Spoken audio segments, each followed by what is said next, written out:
Pero eto, bago tayo Kaya pala Aurora, sorry. Yes. So, paano naging... Alfia. Team Jolly. Naging Team Jolly. Oo, share nyo naman yung Kwento nyo naman ng love story nyo. Wow! Love team story. Love team story. Oo. Love na, story pa. Ako na ba? Ikaw na? Ikaw, Ay, arte naman! Landi! Lalandi mo. Alam mo yun, di pang video call. Ikaw na magbaba. Napaka naman ng mga to. Aga-aga, natitrigger ako. Ano? Ikaw na? Nagsimula yun parang sometime, Ipis yung boses. sometime October. Lumiit yung boses. Namumula pati. Ayan. Flash on God. October anong year? October 2019. Okay. 2019. Yun yung time na medyo down ako. Tapos, sinabi sa akin ni Miss Tracy na parang, meron akong bagong, kinuha from Starstruck, Allen Ansay. Sabi niya, parang bagay din kayo nun. Follow mo siya sa Instagram. Tapos, pinollow ko siya. Tapos, nagla-like lang ako. Wala namang yun. Tapos, minessage niya ako. Tapos, oo, minessage niya ako. Nag-slide ka sa DMs. And then, ano sabi? Tapos, ang first conversation namin, parang, sabi niya, hi. Sabi ko, hi, di ba kay Miss Tracy ka rin? Ganon. As in, parang di ko alam. Tapos, after a few weeks, nung mga komportable na kami, sabi ko, ba't ka nag-message? Sabi niya, kasi nagla-like ka sa akin. Nagpaparamdam na pala. Oh. Nag-like. Pero nung nakita mo yung profile niya, ano naisip mo? Cute, gano'n? Bata pa.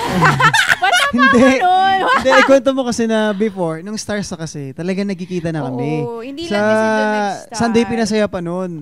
Pero that time, medyo inis to sa akin. Kasi, Kasi diba, singer Fred, kapag AOS Girls, mahirap kapag wala kang sariling glam team, lalo sa mga hair. Yung Sunday Pinasaya nun, live. As in like, SPS kasi nun, rehearsals ng morning, tas ayos, tas live, ganun. So, nahihirapan ako na yung tipong pipila ko, tas ang dami namin girls, so kumuha na lang ako. Tas kaya ako nga yung ginawa, para hindi na ako mahirapan na, oh my God, hindi pa ako nakakaayos. Tas pagpasok ko, may nakaupo sa makeup chair ko, siya. Tas parang sabi ko, sino yun? Tas Kapal na mukha. tas pinicturean ko siya, sinalad ko sa mami ko, sabi ko, Mi, diba starstruck to? Ganon. teka lang, may sagot ako dyan. Attitude. Syempre, bago pa ako noon, tinawag ako ng makeup artist niya. Oo. Kilala mo yung makeup artist niya. Hindi ko rin kilala. Hindi. Nagwapuan Tinawag sa na. sa'yo. Sabi sa kasi nga, siguro naawa sa akin kasi ako na lang yung dinaayusan. Tsaka Sila akala niya Abdul wala na pa ako ayusan na. eh. So sabi niya sa akin, halika na dito, ayusan na kita. Tapos nung inaayusan na ako, biglang dumating to, ito pa yung nakakatawa. So nakaupo ko dun. Tapos naghaya ko sa kanya. Tapos parang may nararamdaman ko na nakatingin sa akin. Kasi ikaw, ito ako, nagpa-pass. Andyan si Sophie.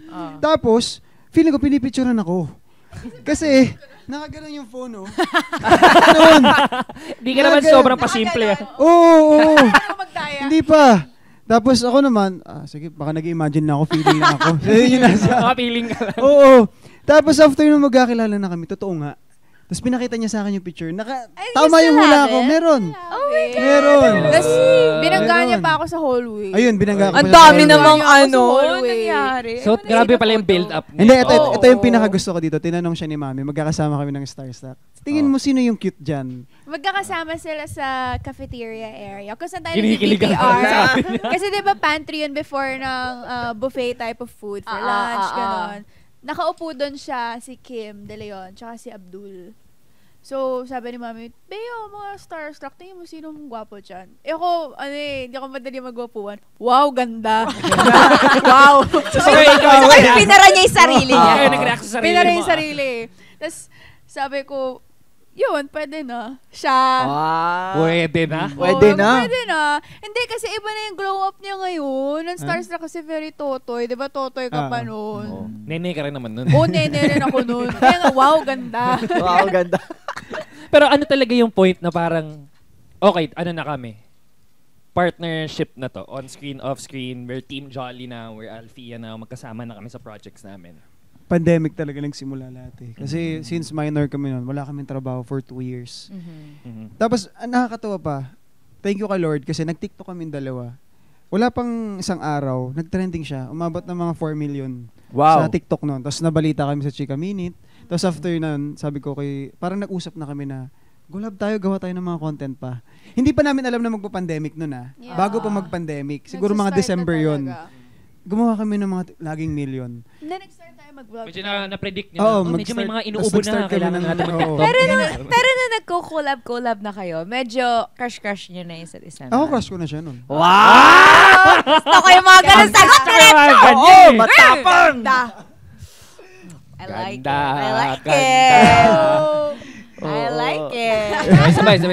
Oo. Ganda. Ay, bawal yun. Ay, bawal ba? Ay, wag na yun. Oh, sige, never mind. Tapos ayun na nga, nag-collab kami noon. Tapos hanggang sa nag-pandemic na nga. Tapos, yun yung isa sa mga, for me, pinaka malungkot na nangyari sa buhay ko. Kasi lahat ng family ko nasa Bicol. Di ba yung Bicol nag-lockdown yun? Isa lang. Naiwan ako dito sa tinitirahan ko. Noon. Tapos buti na lang, kakilala ko na sila Sophie at mami niya. Ang ginagawa nila, since minor ako noon, bawal ako lumabas ng kondo. Pag minor ka, pag wala kang ID, hindi ka pinapalabas, ganun kahigpit. So ang ginagawa nila, pumupunta sila sa kondo ko. Mami Pinapadala ko, yun, mami niya. minor din ako. Pinapadala ko ng pagkain. Aww. Kasi bawal talaga lumabas. Shout out Tita Rima. Tita. Tita. Tapos medyo ano pa ko noon, medyo gipit kasi kakagaling lang sa competition, Oh, tsaka mga voting pandemic, gastos, walang trabaho, pandemic, pare. walang trabaho. Tuwang-tuwa pa ako noon kasi kinuha kong kondo, medyo mahal. Sabi ko, yes, magkakatrabaho na ako, marami akong taping. Nag-pandemic. Yun lang. Dami ko tuloy. Yun lang. Sabi ko, eto na yon, moment ko na to. Oo, tsaka, Moment mo na tumambay dun sa kondo mo. yung vlogging namin, hindi lang siya basta content, naging ano rin namin siya, source of income. Oo. Nakapag-ibang bansa kami dahil doon. Nakapunta kami ng Boracay, nabibili namin mga gusto namin dahil sa vlogs. Wow. Yeah. Tapos nagkaroon kami ng maraming Team Jolly na fans. Sila nagbigay niyan eh. Kasi Alfia talaga kami before. Oo, kasi Tapos marami nagtatanong, bakit Team Jolly? Eh, di ba usually pinagdudugtong yung names? Meron naman kami Alfia, pero mas Team Jolly talaga kasi galing siya sa fans. Sa fans. Sila talaga yung... So, sobrang laking part talaga ng fans sa ano nyo. Oo. Sobra, You would say it grabe. was unexpected, tapos yung fans yung nag-ano talaga, bumuhay sa Team Jolly. As in talagang solid yung suporta nila nun. Kasi kahit anong gawin namin, ready sila. Pumunta, sumuport, gumastos. As in, ganun talaga to the point na kaya kami, nung medyo kumikita kami sa YouTube, talagang grabe kami mamigay ng giveaways. Yeah. As in talagang binibigay, inuubos namin. Yung kinikita namin, siguro Giving back. binabalik namin sa kanila. Oo naman talaga. Lagi kaming may Zoom, kasi di ba uso yung Zoom nun. Kasi hindi kayo makakapag-meet. Oo. Tsaka ano naman kasi talaga, literal na parang sila yung bumubuhay sa industriya natin. Yeah. Totoo. Sa ating Totoo. lahat. Fans. Kumbaga, yung mga fans talaga. Sa mga Team Jolly. Yes! Team Jolly dyan.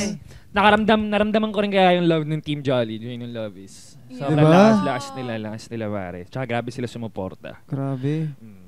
Pero ngayon ba, gano'n katagal na ba kayong love team? 5 years. 5 years. 5 years. Pero yung official talaga na nag-contract, 4. 4 years. 4 Oo. years. Yung 1 year kasi na yun, sariling sikap. Yun yung sarili sikap yung binibuild nyo pa before the pandemic. So ngayon ba, ano pa, parang, na-pressure ba kayo na parang, alam mo, to keep things new, may bagong may bigay sa fans nyo? Definitely. Lalo sa GMA, hindi uso yung long-term love Yeah. team eh. Like, parang kami nga lang yung ganito nakahaba. Tumagal lang ng syempre ganun. meron at merong pressure sa amin na paano nga ba namin ma-maintain yung same level of excitement, same level of kilig, yung fresh pa rin kaming tignan, even if, syempre napanood na nila kami many times sa Oo. iba't ibang shows. Sa iba't ibang role, iba't Oo, ibang iba't itsura, ibang roles, lahat. Iba't ibang genre. So, meron talaga every time gagawin namin. Nag-wish kami na sana andun pa rin yung chemistry na makikita ng fans. Kasi aminin naman natin kapag sobrang tagal, minsan parang, ay sila ulit, di ba ganun? So, Or parang ano syempre na may lang, pressure. parang wala na lang. Parang, Yeah. sila, parang okay, norm na lang sila siya. ulit. Sila naman eh. So, Ganun. ngayon, what would you say is new? Or what are you trying to reinvent ngayon?